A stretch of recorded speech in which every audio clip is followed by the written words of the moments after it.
เห็ดนางฟ้าเป็นแต่แซ่บให้ว่าดอกน้อยๆเนาะเห็ดเฟืองดอกเล็กๆ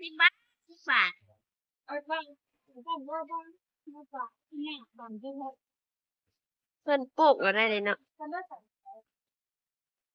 มีทุกอย่างปลูกเอาเห็ดนางฟ้า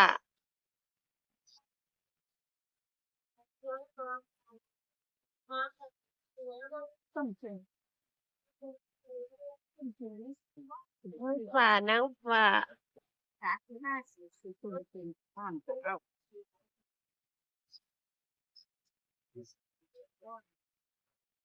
เห็ดบดเป็นแต่แซ่บให้ว่าดอกอ่อนๆเลยถุงละ50 บาท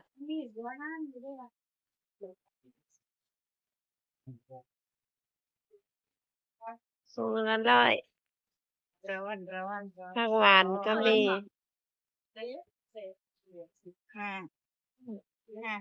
บาทถึง5 บาทป๊าคือถูกแท้ไม้ใหญ่หนึ่ง10 บาทพี่น้องลูกโตๆเลยบาทอันนี้15ใหญ่ๆเลยปลูกเองขายเอง10 บาท15 บาทใหญ่มาก50 100แปลงร่างเป็นครบอันนี้ครัวสดๆอันนี้โลละ150 บาทแปลงร่างเป็นครบพวกลูกออส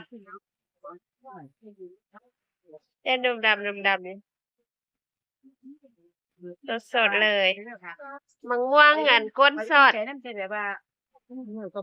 โลละ20 บาทแซ่บได้มะม่วงแก้วก้นสดเนื้อเปื่อย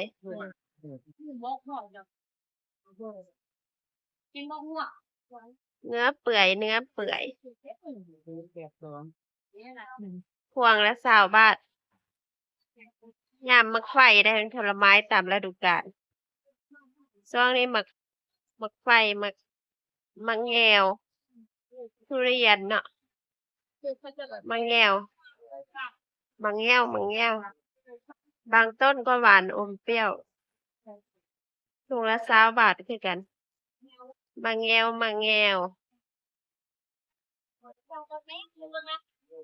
เพิ่นปลูกเองเลยนะนาเป๊ะช่วงนี้โลละ20 บาทตลาดนัดของผม10 บาทเมื่อวานมะม่วงอันน้ำดอกไม้เนี่ยนี่เนาะพันน้ำดอกไม้โลละ20 บาทดอ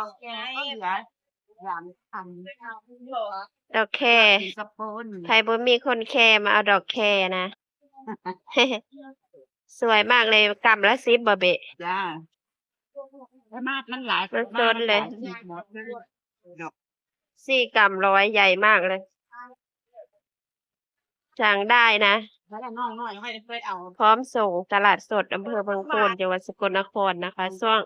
บ่ายโมงวันที่2เดือนพฤษภาคมเครื่องแกงหน่อไม้สดขนาด50 บาทสั่งได้กทม.อีสานพร้อมส่ง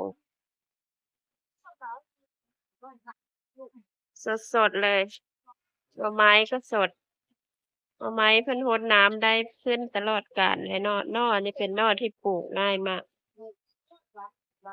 หน่อไม้สดชะอมโซนเครื่องแกงนะคะใกล้บ้านโตใหญ่ขนาดเลยสะอาดเอาทุกอย่างหุ้มไปพร้อมหน่อไม้ครบและแกงแซ่บเลยหน่อไม้นี่50 บาท50 บาทหน่อไม้สดเครื่องแกงนะคะหาที่บ่ได้หาไปยากเลยจ้ะเอาเลยค่ะอยากไปมีใบเฮ็ดมะฮอ ฟางน้ำหอมฝรั่งแหละเนาะ หอมฝรั่งนะขวดละ300กว่าบาทไข่ผำ110 บาทค่ะ 50 บาทบ่ไข่ผำนี่ ให้ทำถุงละ20 บาท ถุงละ20 บาทฟาดคือหลายแท้ ค่ะ มีประโยชน์หลายอย่างเลยไข่ผำ ซื้อมาบอกแล้ว วิตามินซีต้านอนุมูลอิสระ ให้แล้วระบอกเห็นค่ะขอบคุณค่ะ ข้าวหวาน โอ้น้ำบอกไม่บอกไหนจานเท่าไหร่แม่อั ข้าน ว นี้ หวานสดเท่า จา นั้น น ละ100ค่ะ เครื่องแกงเด้อพี่น้อง 50ก็มีค่ะเอา30ถุงนะ เอาสแกนได้ปะ ได้ค่ะร้านที่คุณเจ็ด เฮ็ด ตรงทางที่ได้ผักหวานก็มีนะคะไม่ยัง 50แล้วค่ะ จ้ะเดี๋ยวนี่นะตุ๊กแกเนี่ยพูดกันดินี่ยางไม่ยังหรอบ้างละไม่ถึงบ้างไงตลาดก็ได้ผมได้เรียกอะไรพี่เลี้ยงสิบ่อยที่เป็นตัว เฮ็ดจันตัน เราแบบ ตลอดสีนี้ดี ชื่อเราบอกแซ่บยี่บอกใช้ไม่คือว่าหนูเสียงเอาแล้วมาได้ข้าวกันนะ มะพร้าวก็20 บาทมะพร้าวน้ำหอมเลยเนาะ จ้า ผลไม้ไทย ดังไกลทั่วประเทศ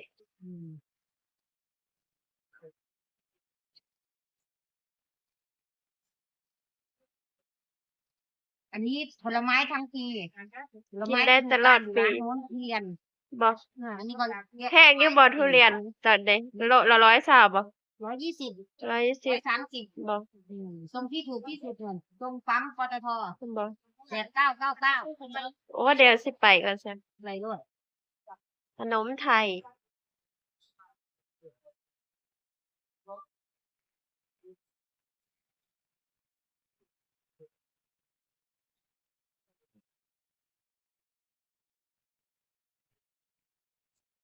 ฝอยทอง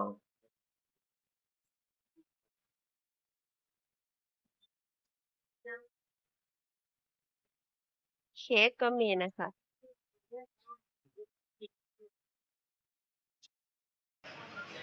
ตอนบ่ายโมงบ่าย2ก็ไม่เยอะเท่าไหร่ มี 4-5-6 อาคารนะคะ ใครผ่านไปผ่านมาอย่าลืมนะคะอำเภอทองโพธิ์จังหวัดสกลนครนะคะวันนี้ก็จะเป็นโซนเสื้อผ้า เสื้อผ้างานกันคุณที่รับชมจะ